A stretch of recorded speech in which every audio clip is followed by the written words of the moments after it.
নমস্কাৰ বন্ধুসকল, আপোনালোকক মোৰ নতুন ভিডিঅ' এটিলৈ স্বাগতম জনাইছোঁ। আজি আমি কথা পাতিম কম বয়সতে চুলি সৰাৰ কাৰণবোৰনো কি কি, আৰু লগতে আমি ঘৰুৱা উপায়েৰে এনেদৰে কম বয়সতে চুলি সৰাৰ সমস্যাবোৰ কিদৰে ঠিক কৰিব পাৰোঁ সেই বিষয়েও কথা পাতিম। চুলি হৈছে আমাৰ শৰীৰৰ অন্য অংগ প্ৰত্যংগৰ নিচিনাকৈ এবিধ অংগ, আৰু চুলিখিনিয়ে আচলতে আমাৰ সৌন্দৰ্য ধৰি ৰখাত সহায় কৰে। সেইবাবে আমি সকলোৱে আমাৰ চুলিখিনি স্বাস্থ্যৱান হৈ থকাটো বিচাৰোঁ। কিন্তু আজিকালি দেখা গৈছে বেছিভাগ ডেকা ল'ৰাৰে কম বয়সতে চুলিবোৰ সৰিবলৈ আৰম্ভ কৰে, আৰু এটা সময়ত কম বয়সতে তেওঁলোকৰ তালু ওলাই যায়। আৰু এনেদৰে কম বয়সতে তালু ওলাই যোৱাৰ পাছত তেওঁলোকৰ মনৰ কনফিডেন্স নাইকিয়া হৈ যায়। তেওঁলোকে ভাবে জানোচা তেওঁলোকক মানুহে বেছি বয়সীয়াল মানুহ বুলি ভাবে। ঠিক তেনেদৰে তেওঁলোকৰ মনটো দুৰ্বল হৈ পৰে।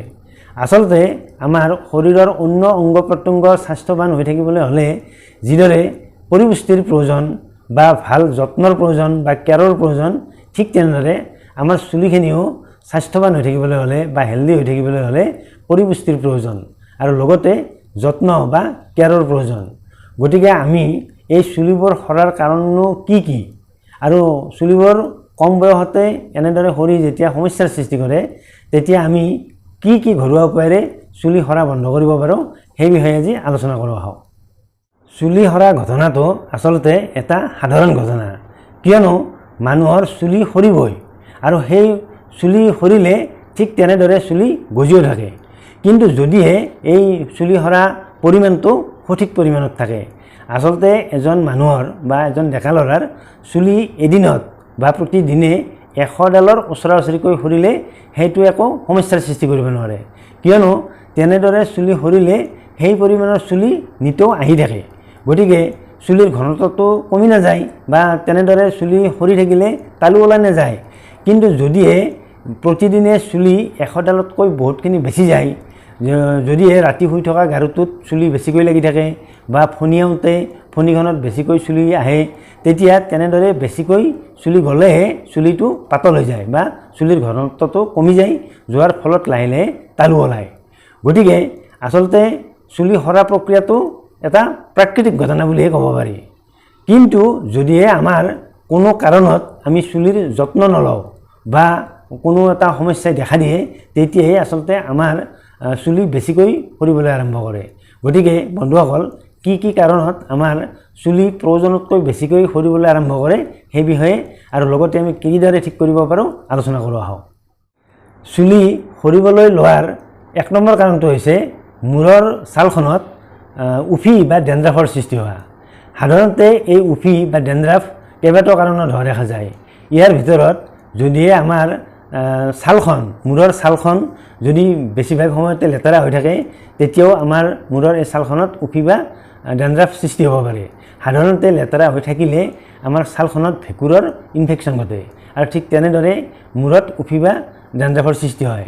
আৰু অন্য এটা কাৰণ হৈছে যদিহে আমাৰ পুষ্টিৰ অভাৱত মূৰৰ ছালখন শুকান হৈ পৰে, বা মূৰত আমি বেছিকৈ তেল নিদিয়াৰ ফলত বা অন্য পুষ্টিদ্ৰব্যৰ অভাৱ ঘটাৰ ফলত আমাৰ যদি ছালখন শুকান হৈ যায়, তেতিয়াও আমাৰ মূৰৰ ছালত উফি হ'ব পাৰে।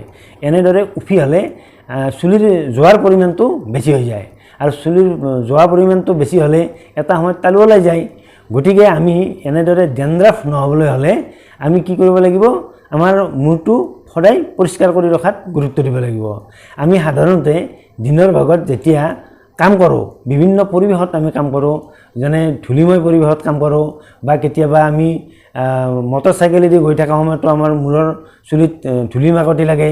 ঠিক এনেদৰে আমাৰ দিনৰ ভাগত কাম কৰি থকা সময়ত যেতিয়া মূৰটো লেতেৰা হৈ থাকে, তেতিয়া আমি কাম শেষ কৰাৰ পাছত আচলতে আমি মূৰটো ভালদৰে ধুই পেলাব লাগে। তেতিয়া চফা হৈ থাকিলে আমাৰ সহজতে ভেঁকুৰৰ ইনফেকশ্যন নঘটে, আৰু চুলিত তেতিয়া উফিও নহয়। সেই গতিকে আমি ডেইলি আচলতে মূৰটো ধুই থাকিব লাগে। কিন্তু মন কৰিবলগীয়া কথাটো হৈছে আমি আচলতে সদায় কিন্তু শ্বেম্পুৰে মূৰ ধোৱাটো উচিত কথা নহয়। সদায় যদি মূৰৰ চুলিত শ্বেম্পু দিয়া হয়, তেতিয়া আচলতে ছালখন পাতল হৈ যায় বা শুকান হৈ যায়, আৰু চুলিৰ ওপৰত সাধাৰণতে আমাৰ এটা তেলৰ লেয়াৰ এটা থাকে, আৰু সদায় বা বেছিভাগ সময়তে যদি আমি শ্বেম্পুৰে মূৰ ধুই থাকোঁ, তেতিয়া চুলিৰ চাৰিওফালে আৱৰি থকা এই তেলৰ লাইনিংটো গুচি যায় আৰু তেলৰ লাইনিংটো এনেদৰে গুচি গ'লেও আমাৰ চুলিৰ অপকাৰ হয় আৰু তেনেদৰেও আমাৰ চুলি বেছিকৈ সৰা আৰম্ভ কৰে। সেইবাবে আচলতে আমি মূৰত সপ্তাহত 2 দিনে শ্যাম্পু দিব লাগে, তাতকৈ বেছি শ্যাম্পু দিব লাগে।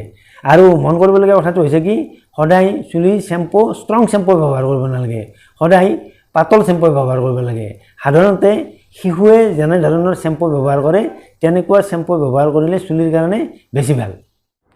কম বয়সতে চুলি সৰাৰ 2 নম্বৰ কাৰণটো হৈছে হেৰিডিটি বা বংশগত। যদিহে কোনো লোকৰ বংশত অৰ্থাৎ তেওঁৰ দেউতাকৰ বা ককাকৰ বা তেওঁৰ খুৰাহঁতৰ কম বয়সতে চুলি যোৱাৰ ইতিহাস আছে তেতিয়া তেওঁৰো কম বয়সতে চুলি যোৱাৰ চান্সটো বেছি আছে। গতিকে এনে বংশগতভাৱে যদি চুলি কাৰোবাৰ সোনকালে সৰে তেতিয়া তেওঁৰ সেই চুলি সৰা বন্ধ কৰাৰ ক্ষেত্ৰত বিশেষ যত্ন ল'বলগীয়া আচলতে নাথাকে। অৱশ্যে মন কৰিবলগীয়া কথাটো হৈছে যে কাৰোবাৰ যদি বংশত সোনকালে চুলি সৰাৰ উদাহৰণ আছে তেতিয়া তেওঁৰ সন্তানৰ সোনকালে চুলি নাযাবও পাৰে। গতিকে তেওঁৰ চুলি যদি যায় তেতিয়া তেওঁৰ চুলি যোৱাৰ অন্য কাৰণো হ'ব পাৰে। গতিকে প্ৰথমতে তেওঁৰ আচলতে চুলিৰ স্বাস্থ্য হৈ থাকিবলৈ হ'লে স্বাস্থ্যৱান হৈ থাকিবলৈ হ'লে যিখিনি যত্ন ল'ব লাগে সেইখিনি যত্ন লোৱাটো অতি প্ৰয়োজনীয়। বিশেষকৈ চুলিৰ পুষ্টিৰ বাবে যিখিনি যত্ন ল'ব লাগে বা চাফ চিকুণ কৰি ৰখাৰ ক্ষেত্ৰত যিখিনি যত্ন ল'ব লাগে সেইখিনি যত্ন ল'ব লগা হয়। আৰু যদি সেই যত্নখিনি লোৱাৰ পাছতো তেওঁৰ চুলি গৈছে তেতিয়া তেওঁৰ বংশগতভাৱে যোৱা বুলি ধৰিব পাৰি। আৰু তেতিয়া তেওঁৰ সেই চুলি সৰা বন্ধ কৰিবলৈ হ'লে ল'বলগীয়া যত্ন আৰু বিশেষ একো নাথাকে। কম বয়সতে চুলি সৰাৰ তৃতীয় কাৰণটো হৈছে পুষ্টিৰ অভাৱজনিত কাৰণ। আমাৰ শৰীৰৰ অন্য অংগ প্ৰত্যংগবোৰ স্বাস্থ্যৱান হৈ থাকিবলৈ হ'লে যিদৰে পুষ্টিৰ প্ৰয়োজন ঠিক তেনেদৰে আমাৰ চুলিখিনিও হেল্ডি হৈ থাকিবলৈ হ'লে পুষ্টিৰ প্ৰয়োজন। আচলতে আমাৰ চুলিত কেৰটিন নামৰ এবিধ উপাদান থাকে। এই কেৰটিন প্ৰটিনেৰে গঠিত আৰু কেৰটিন প্ৰটিনেৰে গঠিত হোৱাৰ বাবে আমাৰ চুলিৰ বাবে যথেষ্ট পৰিমাণে প্ৰটিনৰ প্ৰয়োজন। সেইবাবে আমি সদায় প্ৰটিন সমৃদ্ধ খাদ্য গ্ৰহণ কৰিব লাগে। প্ৰটিনৰ উপৰিও চুলিৰ সুস্বাস্থ্যৰ বাবে calcium, iron, vitamin A, vitamin C যথেষ্ট পৰিমাণে খাব লাগে বা যথেষ্ট পৰিমাণে আমাৰ শৰীৰত থাকিব লাগে। ইয়াৰ উপৰিও ভিটামিন ডিয়েও আমাৰ চুলিৰ সুস্বাস্থ্য ধৰি ৰখাত সহায় কৰে। আচলতে আমাৰ শৰীৰত প্ৰটিনৰ এটা দৈনিক ভাল চাহিদা থাকে। এজন 60 কিলোগ্ৰাম মানুহৰ বাবে দৈনিক প্ৰটিনৰ চাহিদা হৈছে 60 গ্ৰাম। গতিকে আমি দৈনিক আমাৰ শৰীৰত যাতে প্ৰটিনৰ অভাৱ নঘটে তাৰ বাবে যথেষ্ট পৰিমাণে প্ৰটিনযুক্ত খাদ্য গ্ৰহণ কৰিব লাগে।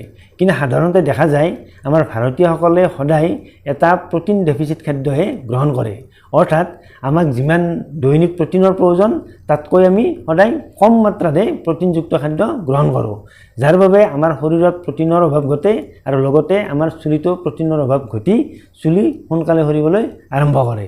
সেইবাবে আমাৰ চুলিত যাতে পৰিপুষ্টিৰ অভাৱ নঘটে তাৰ বাবে আমি সদায় প্ৰটিনযুক্ত খাদ্য খাব লাগে। লগতে iron, vitamin A, vitamin C, vitamin D সমৃদ্ধ খাদ্য নিয়মিতভাৱে খাব লাগে।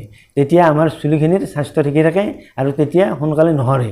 ইয়াৰ উপৰিও আমাৰ চুলিখিনিয়ে যাতে সোনকালে পুষ্টি লাভ কৰে তাৰ বাবে আমাৰ চুলিৰ ছালখন বিশেষকৈ স্কাল্পখন আমি সপ্তাহত 2 দিনকৈ মেছাজ দিব লাগে। আৰু চুলিত মেছাজ দিলে বা ছালখনত মেছাজ দিলে ছালখনত ৰক্ত সঞ্চালন প্ৰক্ৰিয়া বেছিকৈ হয় আৰু ৰক্ত সঞ্চালন প্ৰক্ৰিয়া বেছিকৈ হ'লে তেতিয়া আমাৰ চুলিয়ে তেজৰ পৰা সোনকালে পৰিপুষ্টি লাভ কৰিব পাৰে। ইয়াৰ উপৰিও আমাৰ চুলিত মাজে সময়ে পিঁয়াজৰ ৰস বা আমলখিৰ ৰস এনেকুৱা ধৰণৰ ৰস সানিব লাগে। তেতিয়া আমাৰ চুলিয়ে সোনকালে পুষ্টি লাভ কৰে। কম বয়সতে চুলি সৰাৰ চতুৰ্থ কাৰণটো হৈছে ষ্ট্ৰেছ লেভেলটো যদি বেছি হয়। যদিহে আমাৰ কোনো কাৰণত মনত টেনশ্যন, ষ্ট্ৰেছ বা ডিপ্ৰেশ্যনৰ সৃষ্টি হয় তেতিয়া আচলতে আমাৰ চুলিবোৰ বেছিকৈ সৰিবলৈ আৰম্ভ কৰে। এইটো আমি সকলোৱে জানো যে যেতিয়া মানুহ এজন বেছিকৈ চিন্তাত পতিত হয় তেতিয়া মানুহজনৰ চুলি সৰিবলৈ আৰম্ভ কৰে। সেইবাবে আমি কেতিয়াও ষ্ট্ৰেছ বা টেনশ্যন লেভেলটো আমাৰ বেছি হ'ব দিব নালাগে। আৰু যদি কোনো কাৰণত আমাৰ ষ্ট্ৰেছ লেভেলটো বেছি হয় বা ডিপ্ৰেশ্যনত ভুগিব লগা হয় তেতিয়া আমি এজন মনোৰোগ বিশেষজ্ঞৰ ওচৰলৈ গৈ আমি আমাৰ ডিপ্ৰেশ্যনৰ কাৰণ বা ষ্ট্ৰেছৰ কাৰণ প্ৰকাশ কৰিব লাগে আৰু লগতে আমি চিকিৎসা গ্ৰহণ কৰিব লাগে।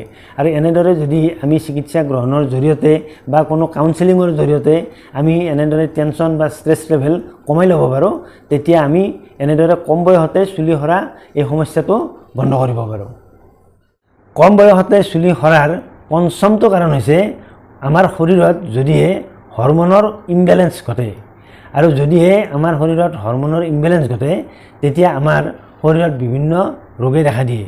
গতিকে এনেদৰে বিভিন্ন ৰোগে দেখা দিয়াৰ ফলত আমাৰ শৰীৰত পুষ্টিহীনতাৰ সৃষ্টি হয় বা তেতিয়া চুলিও বিভিন্ন পুষ্টিহীনতাত ভোগে। গতিকে আমাৰ শৰীৰত যদি কোনো কাৰণত হৰমনৰ ইমবেলেঞ্চ হয়, তেতিয়া আমি এজন চিকিৎসকৰ ওচৰ চাপি আমাৰ হৰমনৰ চিকিৎসা কৰিব লাগে। তেতিয়া এই হৰমনৰ ইমবেলেঞ্চ যদি আমি ভাল কৰি ল'ব পাৰোঁ, তেতিয়াও আমাৰ এনেদৰে চুলি সোনকালে সৰাটো আমি বন্ধ কৰিব পাৰোঁ। বন্ধুসকল, কিছুমান মানুহৰ কম বয়সতে চুলিবোৰ সৰি তালু ওলোৱা এই সমস্যাটো কিদৰে আমি ঘৰুৱাভাৱে ভাল কৰিব পাৰোঁ বা ঠিক কৰিব পাৰোঁ, সেই বিষয়ে ভিডিঅ'টি শুনিলে। যদিহে আমাৰ আজিৰ ভিডিঅ'টো চাই ভাল পাইছে, তেনেহ'লে ভিডিঅ'টিত লাইক এটা কৰিব। লগতে ভিডিঅ'টি আপোনালোকৰ লগ বন্ধুৰ মাজত শ্বেয়াৰ কৰিবলৈ অনুৰোধ জনালোঁ। অন্য এটা ভিডিঅ'ত আপোনালোকক লগ পোৱাৰ প্ৰতিশ্ৰুতিৰে আজিলৈ আহিছোঁ। ধন্যবাদ।